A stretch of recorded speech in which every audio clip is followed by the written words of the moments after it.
Hey YouTube, Victor here, alltimegreats.blog. Hoping this video finds you well. Well, I wanted to record this one outside this morning, and I went out to the front porch and realized that between the wind, my microphone, and the neighbor cutting grass, it just wasn't going to work. So I just brought everything inside. Well, I'm just sitting here this morning thinking about just the crazy times that we're currently in the hobby. And I'm just sitting here trying to make sense of everything. And I've realized and concluded this one thing. I believe the hobby is in the state of reformation. If we think about it and we can narrow this thing down, we're going to find that right today there's three tiers or three types of collectors. You're going to have number one, collectors. You're going to have flippers, and you're going to have investors. Now, collectors typically have a broad view of collecting. They like it all and dabble in it all, but typically they have a niche that they're into, a focus. Now, it may be autographs, it may be complete sets, it may be a certain player or a certain team, but ultimately collectors have a focus that is at the heart of their collection, and they typically don't like to sell, don't want to sell, but they also realize that sometimes they must sell in order to sustain future purchases. And then on the other hand, we have flippers. Flippers are those who try to get out ahead of the hype machine. So they study what's hot, they study who's hot before they actually become hot. So for that, they're really into prospecting.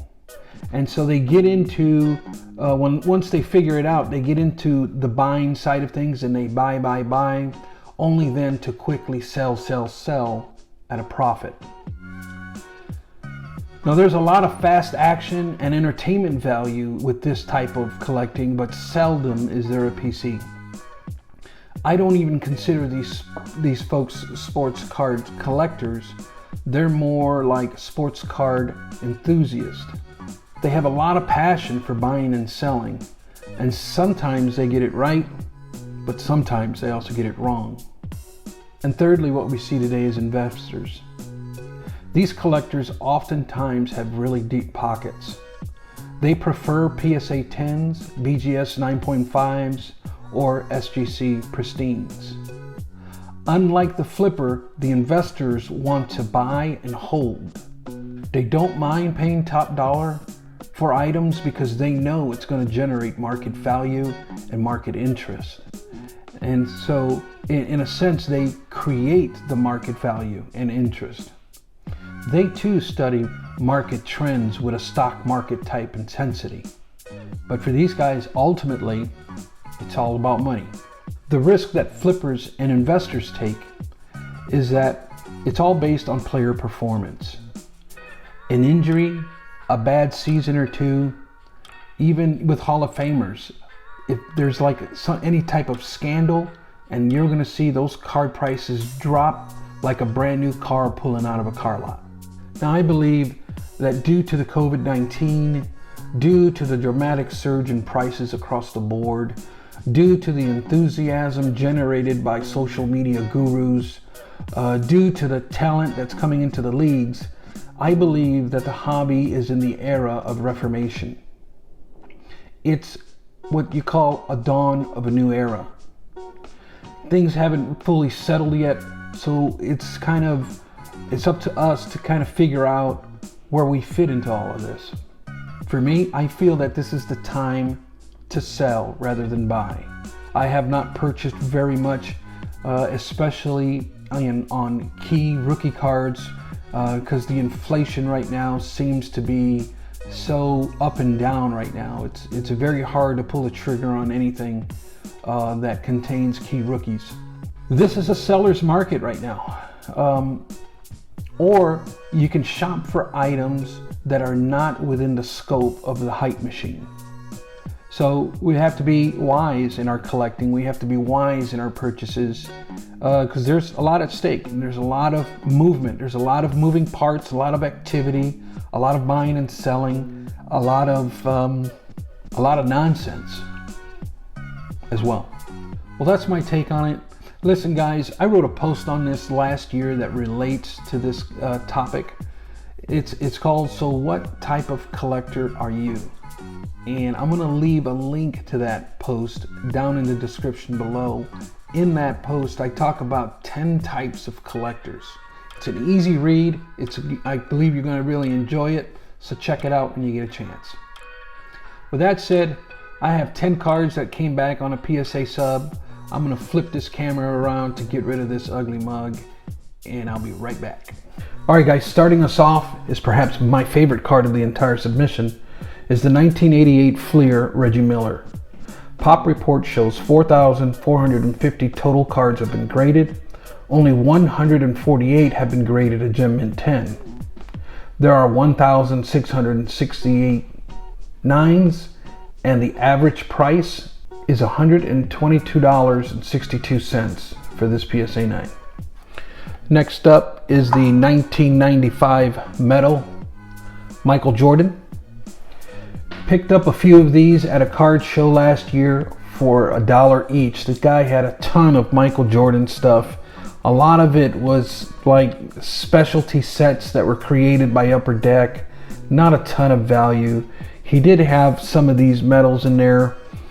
I picked out 3 of the nicest ones, and I paid $1 each for them.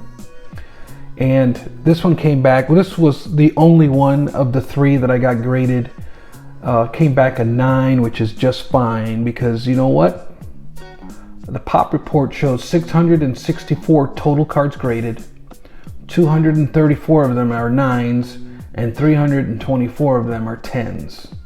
The average price for this PSA 9 is $65, and for a PSA 10 it's around $200. And I'm getting my information and my prices from a website called Vintage Card Prices, which is a great tool that I've been using for several years now. It's a monthly subscription of $12.99, but it does give you market values, and they do go off of eBay comps and auction houses, so they give you an average selling price. And this one, the average price is $65. Not bad for a card I paid $1 for, and I paid $10 for a submission. So really pleased with this one. This is 100% PC. Next up is a 1997 Ultra Rookie of Tim Duncan. Pop Report shows 65 total cards have been graded. 28 have been given 9s and 16 10s. The average price for this PSA 9 is $20, and for a PSA 10 is $145. So I was really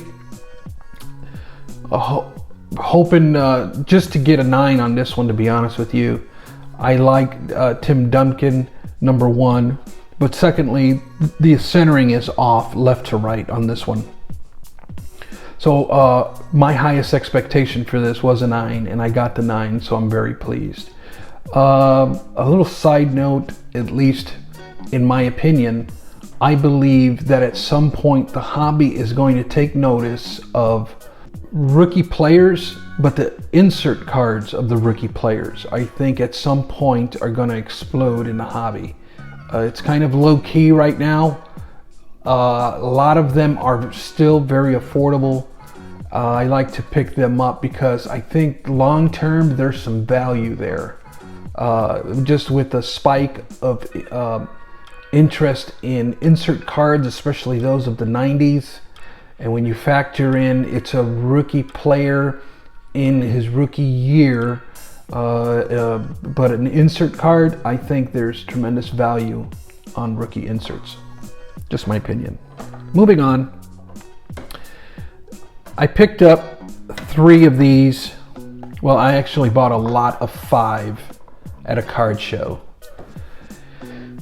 2 of them were this one here, the Panini Prism Lucky Lottery, and 3 of them were the Select.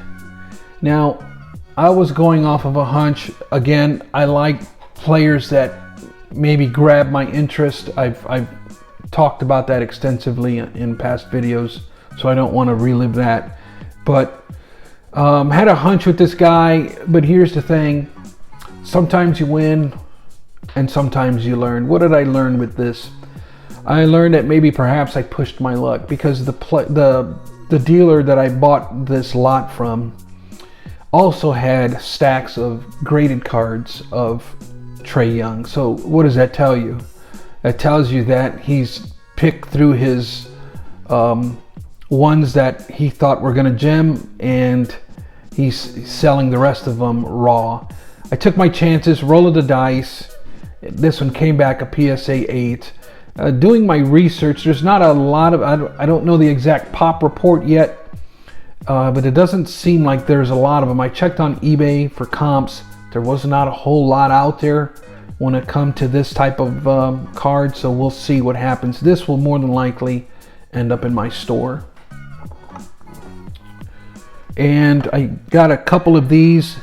They both came back PSA 9 as well. I'll just go ahead and show the second one. This one also came back a 9. I had 3 of these. I only graded 2. They both came back a 9.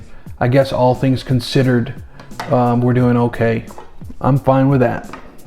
Next up is a 1983 Donruss Wade Boggs. This one I had in my submission box for a long time. Just wanted to send it out. Super clean card, and the pop reports shows that 5,620 of those have been graded. There's 2,255 9s and 1,239 10s. Average price for this 9 is $31, and for a PSA 10 is $140. I felt it had a chance. If you look at it closely, it is just ultra clean. If you look at the back, the centering on the back is really nice as well. The corners, the edges are just all amazing. But for whatever reason, it got a 9. And you know what? Sometimes you win, sometimes you learn. Next up, 1986 Donruss Highlights, Bo Jackson. Pop report shows 777 total graded. 278 are 9s, and there's 435 10s. Average price for this one is $20, and for a PSA 10, the average price is $50. Really, more nostalgia here for me. Just an ultra clean card of Bo Jackson. I love the photograph, the colors, the design. Everything about this just screams 80s nostalgia for me, and of a player that I really enjoyed watching. My last submission, I sent out several of these cards, and I did very well. Actually, I sent 3 of these in my last submission, one of them being a refractor. They all came back 10s, and PSA 9s are just fine. And you know what? Sometimes you win and sometimes you learn. 2 more cards in this submission. Next up, we're going to go with the 1989 Pro Set Barry Sanders. Pop report shows 9,037 total cards graded. 4,537 are 9s, and 1,922 are 10s. This Barry Sanders in a PSA 9 sells average price of $20 and $115 for 10s. Really enjoy Barry. I wrote a piece on him on my blog last winter, and when I wrote the piece, which happens to me frequently, when I study a certain player because I want to do an article on him, after I write the article and I study his rookie cards, you know what happens? I get a bug to collect his rookie cards. So that's this one has been in my submission box for years, and I just figured since I was inspired, let's go ahead and send this one in. PSA 9s are just fine, and you know what? Sometimes you win and sometimes you learn. Last card of the submission, is the 1989 Pro Set Deion Sanders, also inspired by an article that I wrote on Deion. And the cool thing about Deion, you can see it in my article, is he has 3 rookie cards as a football player and he has 3 rookie cards as a baseball player. Pretty unique situation there. Hall of Famer, really liked Deion in his day. Pop Report shows 1,140 total cards graded. 394 of those are 9s and 582 of those are 10s. The 9s average price is $15 and for 10s the average price is $50. Really happy to include this one into my PC. PSA 9s are fine, and guess what? Sometimes you win and sometimes you learn. So I want to leave you with this thought. When I was showing you the cards on this submission, I kept making reference to that little sign that says, sometimes you win and sometimes you learn. What have I learned? I've learned that despite receiving all PSA 9s in this submission, I've learned to be content. This means that I am satisfied with the result. See, sometimes you get 10s and sometimes you don't. Now, if I'm a flipper or an investor, to get a submission back with all 9s, I would probably be devastated.